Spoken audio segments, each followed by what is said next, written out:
Glasha laughed, a sound that sent a chill through the room. He killed and ate one of the others last week, she said, looking up at Natalie with a grin. Didn't you, doggy? Natalie's smile widened, her eyes sparking with curiosity. She crouched again, her face inches from his. Is that true, doggy? Did you eat your little friend? Her tone wasn't accusatory, it was fascinated, almost proud. Doggy let out a noise that wasn't quite a bark or a cry. Natalie clapped her hands softly, her smile turning sharp. Good boy, she said, her voice dripping with mock affection. You've outdone yourself, Glasha. Glasha leaned back against the wall, crossing her arms.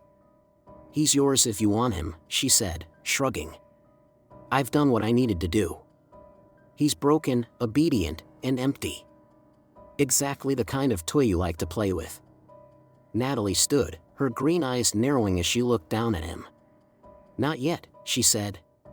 He's not done. There's still something left in there. I want it gone. Strip him down to nothing but instinct. Glasha's grin widened. Consider it done. Natalie knelt one last time, placing a hand on Doggy's head. He leaned into her touch, whining softly. Be a good boy for Glasha, she murmured.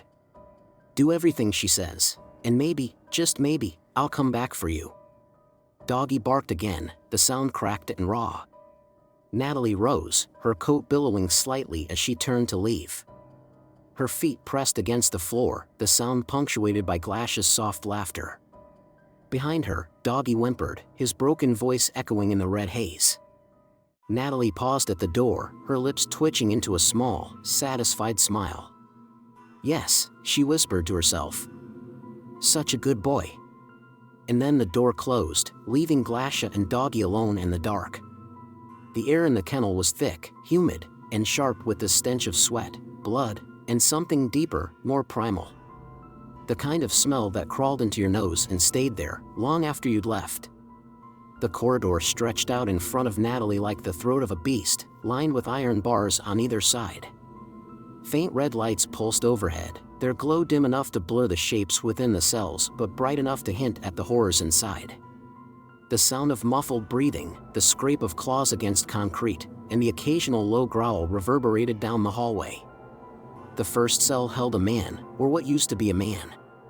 He crouched on all fours, his head tilted unnaturally to the side, eyes wide and glassy. His teeth had been filed into jagged points, his gums bleeding slightly where the flesh hadn't yet hardened. His fingers scraped at the concrete as he growled low in his throat. When Natalie stopped to look at him, he shuffled closer, dragging himself across the ground until his forehead pressed against the bars. He let out a bark, guttural and hoarse, a sound that made Natalie's lips curl into a faint smile. Good boy, she murmured, tilting her head as she watched him. He barked again, louder this time, his body trembling like a dog anticipating a treat.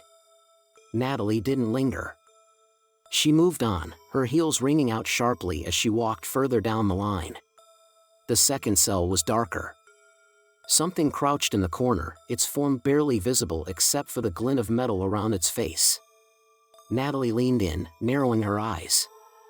A mask, crudely fashioned from leather and screws, covered the thing's face, leaving only its milky white eyes exposed. It moved suddenly, a jerk of the neck that sent shivers through the bars. The woman, or what was left of her, crawled forward, her hands gripping the floor as she came into the dim light. Her lips twitched beneath the mask, pulling back into a grotesque grin. Natalie crouched, her voice soft and curious. What are you, The figure let out a wet gurgle, dragging herself closer until her breath fogged the bars. Natalie could feel the heat of her breath, rancid and alive. For a moment, she considered unlocking the cell, just to see what would happen. She didn't, but the thought lingered as she stood and moved on. The third cell stopped her in her tracks. It was massive, hulking, something stitched together from parts that didn't belong together. Its head tilted slightly, the uneven eyes staring blankly forward. When Natalie stepped closer, it let out a low rumble, not quite a growl, not quite a moan. Chains rattled as it shifted, dragging itself upright, its mismatched limbs jerking like a broken puppet. Its chest rose and fell in shallow, uneven breaths. Natalie stepped closer to the bars, her breath catching for just a moment. She bit her lip, her green eyes wide as she studied it. "Beautiful," she whispered. Her voice was quiet, almost reverent. "Absolutely beautiful." The creature moved, jerking toward her as the chains pulled it back. Its mouth opened, a soundless roar that sent chills down Natalie's spine. She didn't flinch, ventriloquist. They could have heard my wife and I talk before and just figured out how to mimic us. I really wish I could believe all that. I really do. But Roxanne and I have an awful gut feeling that most, if not all, of the recent shenanigans and goings on are part of one real-life paranormal horror show. And the show must go on. After that night, we stopped seeing the handprints on our vehicles and windows. We started seeing them around the house instead. On countertops, the walls, the TV, the couch, the fridge even. We also started finding bare footprints. Our guest was feeling free to make themselves at home, it seems. And our cats, they all started behaving differently. Rorschach, our kitten, became increasingly skittish. Normally, he hated being in his cage, which was where we fed him. He was always crying and nagging to get out as soon as he finished eating. Now he was reluctant to come out, and when he did he preferred to stay under the couch. Haagen-Dazs behaved similarly, but with more aggression. Often she would stare and hiss and something that wasn't there, or at least nothing I could see. She would calm down after that but still stare in the same direction. Tarrare, though, seemed relatively undisturbed, her only thing being that she seemed to run around more, and was just a little more frantic. She was always the more, well, simple of our cats, happy as long as she got her meals on time. My wife and I were both in sorry states. For one thing, our house was freezing now. No matter how high we put the heater, we felt like we were in Alaska, despite living near the border of Mexico. There was a heaviness to the house now. It felt like our souls stayed at the door and we were husks inside our home. We spent a lot of our time outside, going for long walks, sometimes till our feet burned. We didn't like being in the house. We didn't like our cats being there either, so until we could figure out our situation, we took the cats to my in-laws. It was a chore explaining why we needed them to pet sit when we weren't going anywhere. After hearing about the handprints and the cold and all the rest, they thought our house was demon-infested. Wasn't surprised to hear it from them. They were very religious to the point they were at times reluctant to purchase second-hand items out of paranoia about whether or not they would unwittingly buy something demon-possessed. "By now the whole house must be infested," said Rosa, Roxanne's mother. "Only thing you can really do now is move out and let it have your house. You don't want it to have your souls." "It isn't that simple," Roxanne said. "We moved here because we can't afford to go anywhere else right now. It could be years before we're able to make any kind of move. And besides," I put in, "we don't know for sure what exactly it even is. How do you know it's a demon and not something else? Maybe it's something we can't understand." "Whatever you think it might or might not be," Rosa rebuffed, "do you really think it has good intentions towards y'all?" It was hard to argue with that. It felt like we were being toyed with in our own house. That feeling wasn't made any better the next morning when I walked into the kitchen. As I grabbed a mug to make coffee, I found something new on the counter. Dirt, but not a handprint. It was an arrow. It pointed to the kitchen window and toward the cemetery. I heard a shatter. When I looked at the floor, I only then realized that, in my shock, I had let my mug slip from my hand. If that arrow didn't signify malevolent intent, I don't know what did. Either our stranger wanted to kill us, or he wanted us to finish the job ourselves. I showed my wife what I saw, and we could only sit in stunned silence. My wife was in a numb state. She was staring blankly out the window. I was the opposite. Anxious and fidgety, I almost jumped out of my skin every time I heard the smallest sound. I don't know. Even if we try to move, we're gonna have to be in and out of the house for a while. All the more reason to start moving now, she urged. How long can we stay before we're driven insane? I know, I sipped my coffee. Everything tasted more and more the same each day. Murky. I wish we didn't have to spend one more day here. Or night. It's better than being here forever. She was still staring out the window. Finally, she looked at me.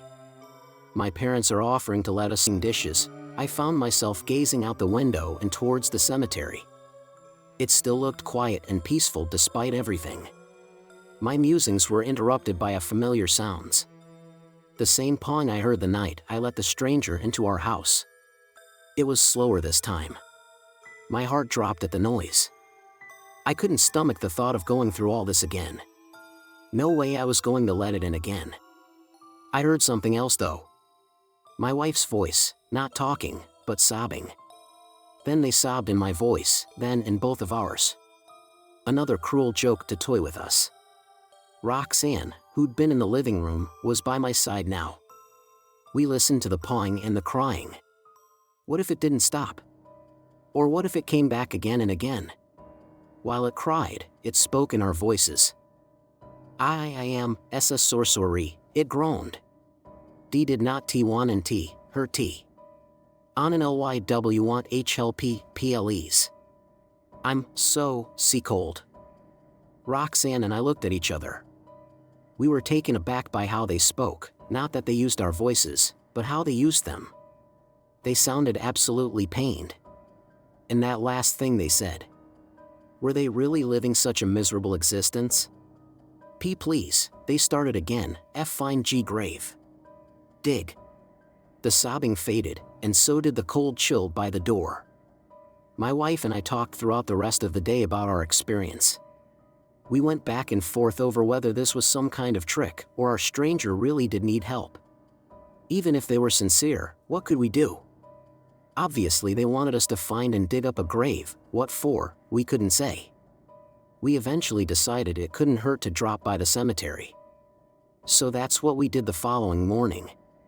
We took a walk through the cemetery, not knowing what we were looking for.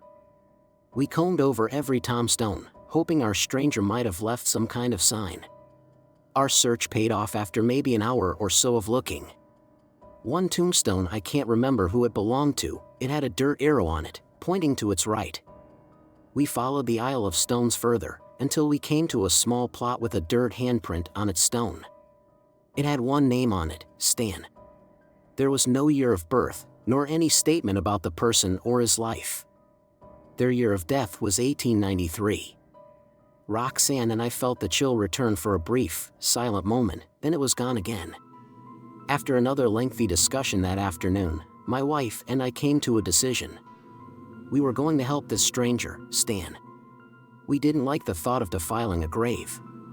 But if we didn't, Stan might never be done with us, and whoever he was, we didn't want anyone to be doomed to an eternal lonely cold.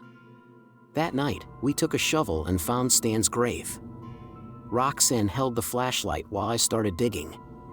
It was a cold night, but not freezing. I guess Stan decided it best not to disturb us. It didn't take long until I hit an old and worn wooden coffin. After clearing away the dirt, I pried it open with the shovel. What we saw inside will haunt us more than anything else that happened prior. The body was so small. It couldn't have been more than 10 years old at the time of death. This stranger, this kid, had been wandering cold and alone for well over a century. Had he ever tried to ask anyone else for help?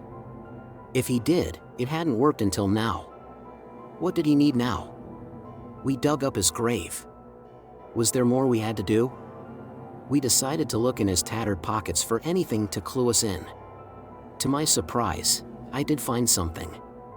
Roxanne shined a light on the small stub of paper I'd pulled out. It was a train ticket.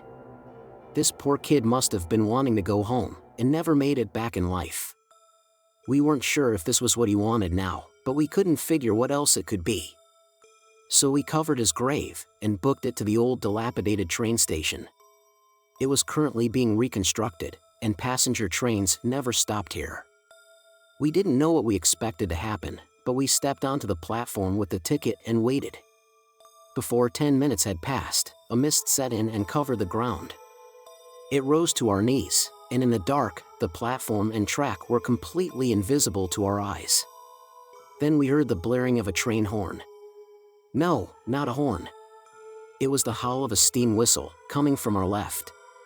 The sound of it rumbling along the tracks filled the air and grew louder with each passing second. That was when he finally approached.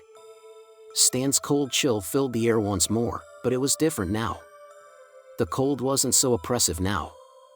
It felt lighter, more endurable. I hoped it was for Stan too. We never saw the train. We didn't see it stop at the platform, though we heard it slow until its wheels screeched to a halt. We didn't see Stan step aboard a passenger car, though the chill of his presence vanished, and the ticket in my hand whisked away in a sharp breeze. We didn't see the old locomotive begin its departure, though we heard the cry of its whistle, which then echoed through the cold desert night, and felt the smoke from the engine's smokestack in our lungs. We didn't see the train vanish into the night, though the galloping of the engine and its cars slowly fades into the distance. We saw nothing on that platform but a mist that came and went. We saw nothing but Roxanne and I both knew it was over. I hoped our stranger made it home safely. Society's menace CC. Twins continue to go missing during the Christmas season. The truth is revealing itself. I've been a private investigator for 15 years. Mostly routine stuff, insurance fraud, cheating spouses, corporate espionage. The cases that keep the lights on but don't keep you up at night. That changed when Margaret Thorne walked into my office 3 days after Christmas, clutching a crumpled Macy's shopping bag like it was the only thing keeping her tethered to reality. My name is Augustines of Families, and filled 3 notebooks with observations and theories. I've also started sleeping with my lights on, double-checking my locks, and jumping at shadows. Because what I've found, what I'm still finding, it's worse than anything you can imagine. The pattern goes back further than Mrs. Thorne knew. Much further. I've traced similar disappearances back to 1952, though the early cases are harder to verify. Always twins. Always 7 years old. Always during the Christmas shopping season. But that's just the surface pattern, the obvious one. There are other connections, subtle details that make my skin crawl when I think about them too long. In each case, security cameras malfunction at crucial moments. Not obviously, no sudden static or blank screens. The footage just becomes subtly corrupted, faces blurred just enough to be useless, timestamps skipping microseconds at critical moments. Every single time. Then there are the witnesses. In each case, at least one person recalls seeing the children leaving the store or mall with their parent. But the descriptions of this parent never match the actual parents, and yet they're also never quite consistent enough to build a reliable profile. Tall but not too tall. Average looking, I think. Wearing a dark coat, or maybe it was blue. It's like trying to describe someone you saw in a dream. But the detail that keeps me up at night? In every single case, in the weeks leading up to the disappearance, someone reported seeing the twins playing with matchboxes. Not matchbox cars, actual matchboxes. Empty ones. Different witnesses, different locations, but always the same detail, children sliding empty matchboxes back and forth between them like some kind of game. The Thorne twins were no exception. Their babysitter mentioned it to me in passing, something she'd noticed but hadn't thought important enough to tell the police. They'd sit for hours, she said, pushing these old matchboxes across the coffee table to each other. Never said a word while they did it. It was kind of creepy, actually. I threw the matchboxes away a few days before it happened. I've driven past the Providence Place Mall countless times since taking this case.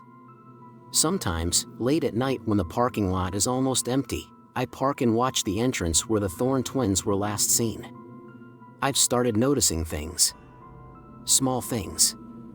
Like how the security cameras seem to turn slightly when no one's watching. Or how there's always at least one person walking through the lot who seems just a little too interested in the families going in and out. Last week, I followed one of these observers. They led me on a winding route through Providence's east side, always staying just far enough ahead that I couldn't get a clear look at them. Finally, they turned down a dead-end alley. When I reached the alley, they were gone. But there, in the middle of the pavement, was a single empty matchbox. I picked it up. Inside was a small piece of paper with an address in Portland, Maine. I've been sitting in my office for 3 days, staring at that matchbox, trying to decide what to do. The rational part of my brain says to turn everything over to the FBI. Let them connect the dots.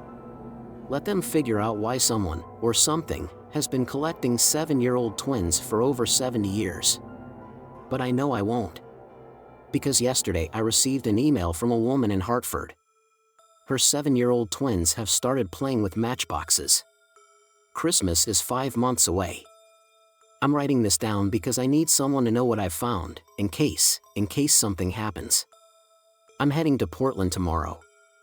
The address leads to an abandoned department store, according to Google Maps. I've arranged for this document to be automatically sent to several news outlets if I don't check in within 48 hours. If you're reading this, it either means I'm dead, or I've found something so troubling that I've decided the world needs to know. Either way, if you have twins, or know someone who does, pay attention. Watch for the matchboxes. Don't let them play with matchboxes. And whatever you do, don't let them out of your sight during Christmas shopping. Update Day 1. I'm in Portland now, parked across the street from the abandoned department store. It's one of those grand old buildings from the early 1900s, all ornate stonework and huge display windows, now covered with plywood. Holbrook & Sons, according to the faded lettering above the entrance. Something about it seems familiar, though I know I've never been here before. The weird thing? When I looked up the building's history, I found that it closed in 1952, the same year the twin disappearances started. The final day of business? December 24th. I've been watching for 3 hours now. Twice, I've seen someone enter through a side door, different people each time, but they moved at 4:45 p.m. I'm sitting in my car near the loading dock. Every instinct I have is screaming at me to drive away. Fast. But I can't. Not when I'm this close. Something's happening at the building. Cars have been arriving for the past hour, expensive ones with tinted windows. They park in different locations around the block, never too close to each other. People get out, men and women in dark clothes, and disappear into various entrances. Like they're arriving for some kind of event. The loading dock is around the back, accessed through an alley. No streetlights back there. Just darkness and the distant sound of the ocean. I've got my flashlight, my gun, for all the good it would do, and the key. And questions. So many questions. Why here? Why twins? Why age 7? What's the significance of Christmas shopping? And why leave me a key? The last question bothers me the most. They want me here. This isn't a break in the case, it's an invitation. But why? 11:55 p.m. now. Almost time. I'm going to leave my phone in the car, hidden, recording everything. If something happens to me, maybe it'll help explain. Wait. There's someone standing at the end of the alley. Just standing there. Watching my car. They're too far away to see clearly, but something about their proportions isn't quite right. Too tall. Too thin. They're holding something. It looks like a matchbox. Midnight. Time to go. There was no key. No meeting. I couldn't bring myself to approach that loading dock. Because at 11:57 p.m., I saw something that made me realize I was never meant to enter that building. Not yet. Maybe not ever. The figure at the end of the alley, the tall, thin one, started walking toward my car. Not the normal kind of walking. Each step was too long, too fluid, like someone had filmed a person walking and removed every other frame. As it got closer, I realized what had bothered me about its proportions. Its arms hung down past its knees. Way past its knees. I sat there, paralyzed, as it approached my driver's side window. The streetlight behind it made it impossible to see its face, but I could smell something. Sweet, but wrong. Like fruit that's just started to rot. It pressed something against my window. A matchbox. Inside the matchbox was a Polaroid photograph. I didn't call the police. I couldn't. Because the photo was of me, asleep in my bed, taken last night. In the background, standing in my bedroom doorway, were Kiernan and Bryn Thorne. I drove. I don't remember deciding to drive, but I drove all night, taking random turns, going nowhere. Just trying to get away from that thing with the long arms, from that photograph, from the implications of what it meant. The sun's coming up now. I'm parked at a rest stop somewhere in Massachusetts. I've been going through my notes, looking for something I missed. Some detail that might explain what's really happening. I found something. Remember those witness accounts I mentioned? The ones about seeing the twins leave with their parent? I've been mapping them. Every single sighting, every location where someone reported seeing missing twins with an unidentifiable adult. They form a pattern. Plot them on a map and they make a shape. A perfect spiral, starting in Providence and growing outward across New England. Each incident exactly 27.3 miles from the last. And if you follow the spiral inward, past Providence, to where it would logically begin? That department store in Portland. But here's what's really keeping me awake: if you follow the spiral outward, predicting where the next incident should be. Hartford. Where those twins just started playing with matchboxes. I need to make some calls. The families of the missing twins, not just the recent ones, but all of them. Every single case going back to 1952. Because I have a horrible suspicion. Update Day 2, 5:22 p.m. I've spent all day on the phone. What I found. I don't want it to be true. Every family. Every single family of missing twins. 3 months after they're missing their children.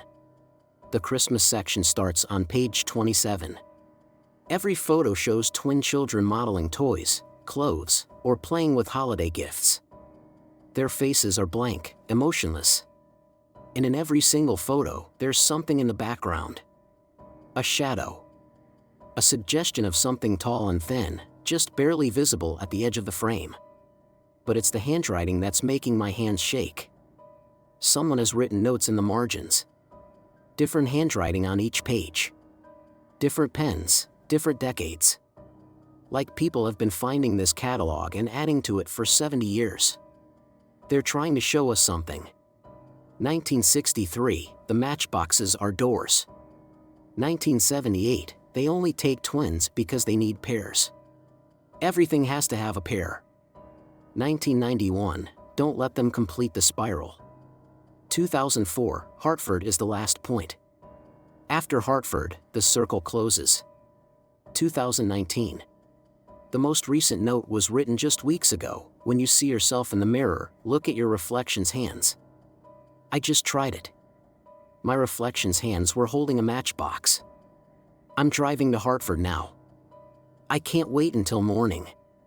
Those twins, the ones who just started playing with matchboxes, the Blackwood twins, Emma and Ethan, they live in the West End. Their mother posted about them on a local Facebook group, worried about their new obsession with matchboxes. Asking if any other parents had noticed similar behavior. The catalog is on my passenger seat. It keeps falling open to page 52. There's a photo there that I've been avoiding looking at directly. It shows the toy department at Holbrook & Sons. Rows and rows of shelves stretching back into impossible darkness. And standing between those shelves. I finally made myself look at it properly. Really look at it. Those aren't mannequins arranging the toys. Update Day 3, 1:33 a.m. I'm parked outside the Blackwood house. All the lights are off except one. 3rd floor, corner window.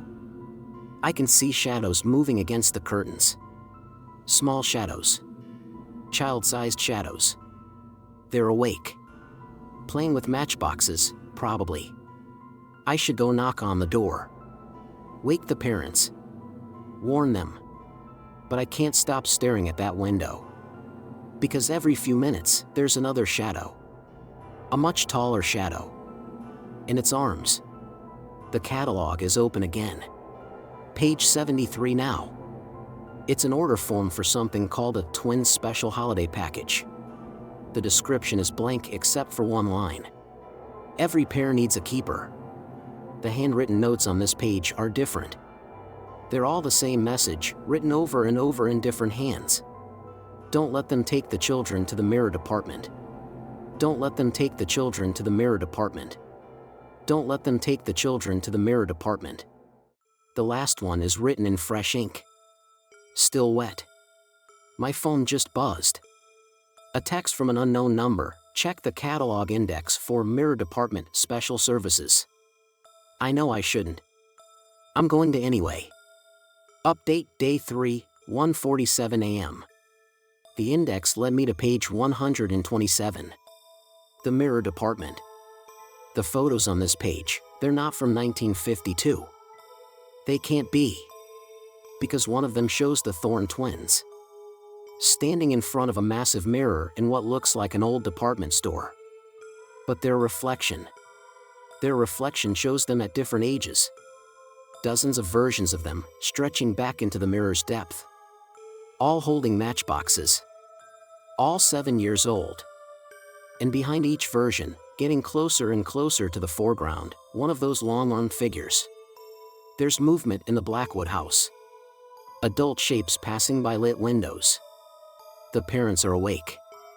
But the children's shadows in the third-floor window aren't moving anymore. They're just standing there. Both holding something up to the window. I don't need my binoculars to know what they're holding. The catalog just fell open to the last page. There's only one sentence, printed in modern ink. The spiral ends where the mirrors begin. I can see someone walking up the street toward the house. They're carrying a mirror. Update Day 3, 2:15 a.m. I did something unforgivable. I let them take the Blackwood twins. I sat in my car and watched as that thing with the long arms set up its mirror on their front lawn. Watched as the twins came downstairs and walked out their front door, matchboxes in hand. Watched as their parents slept through it all, unaware their children were walking into something ancient and hungry. But I had to. Because I finally remembered what happened to my brother. What really happened that day at the mall. And I understood why I became a private investigator. The catalog is writing itself now. New pages appearing as I watch, filled with photos I took during this life. To feed all the reflections that have been trapped in mirrors since 1952. To give them what they've always wanted. A chance to be real. The door to the mirror department is open now.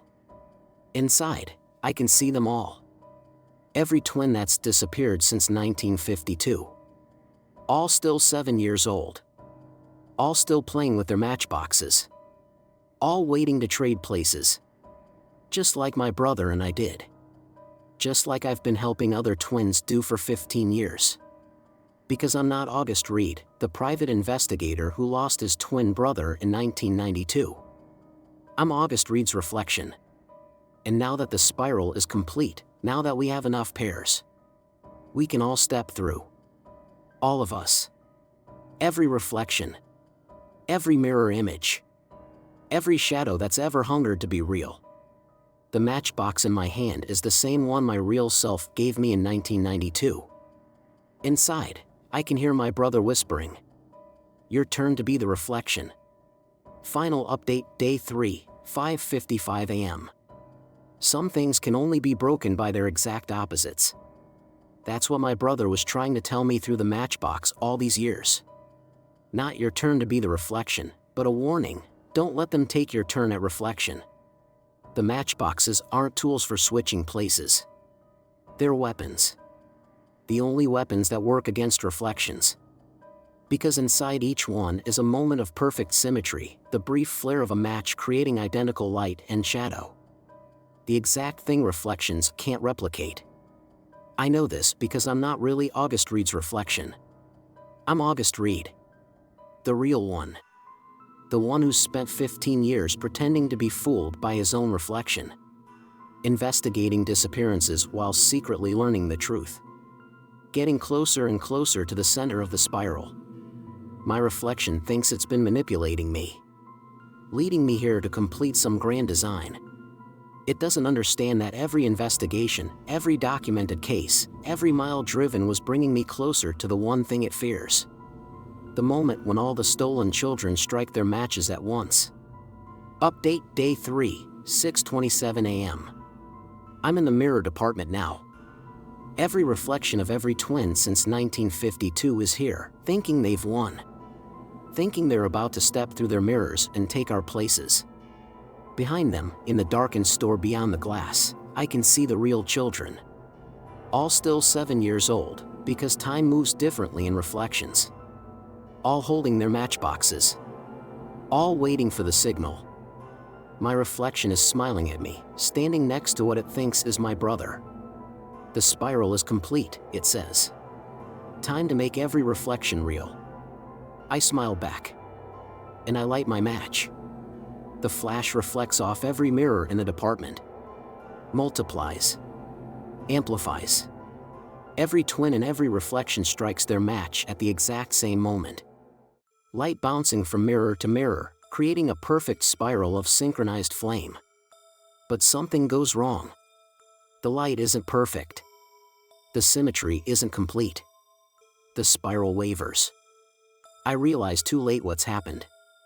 Some of the children have been here too long. Spent too many years as reflections. The mirrors have claimed them so completely that they can't break free. Including my brother. Final entry Day 3, Sunrise. It's over, but victory tastes like ashes. The mirrors are cracked, their surfaces no longer perfect enough to hold reflections that think and want and hunger. The long-on things are gone. The spiral is broken. But we couldn't save them all. Most of the children were too far gone. 7 decades of living as reflections had made them more mirror than human. When the symmetry broke, they faded. Became like old photographs, growing dimmer and dimmer until they were just shadows on broken glass. Only the Thorn twins made it out. Only they were new enough, real enough, to survive the breaking of the mirrors. They're aging now, quickly but safely, their bodies catching up to the years they lost. Soon they'll be back with their mother, with only vague memories of a strange dream about matchboxes and mirrors. The others, we had to let them go. My brother included. He looked at me one last time before he faded, and I saw peace in his eyes. He knew what a sacrifice meant. Knew that breaking the mirrors would save all the future twins who might have been taken. The building will be demolished tomorrow. The mirrors will be destroyed properly, safely. The matchboxes will be burned. But first, I have to tell 69 families that their children aren't coming home. That their twins are neither dead nor alive, but something in between. Caught forever in that strange space between reality and reflection. Sometimes, in department stores, I catch glimpses of them in the mirrors. 7-year-olds playing with matchboxes, slowly fading like old Polaroids. Still together. Still twins. Still perfect pairs, even if they're only pairs of shadows now. This will be my last case as a private investigator. I've seen enough reflections for one lifetime. But every Christmas shopping season, I stand guard at malls and department stores. Watching for long-armed figures. Looking for children playing with matchboxes. Because the spiral may be broken, but mirrors have long memories. And somewhere, in the spaces between reflection and reality, 70 years worth of 7-year-old twins are still playing their matchbox games. Still waiting. Still watching. Just to make sure it never happens again.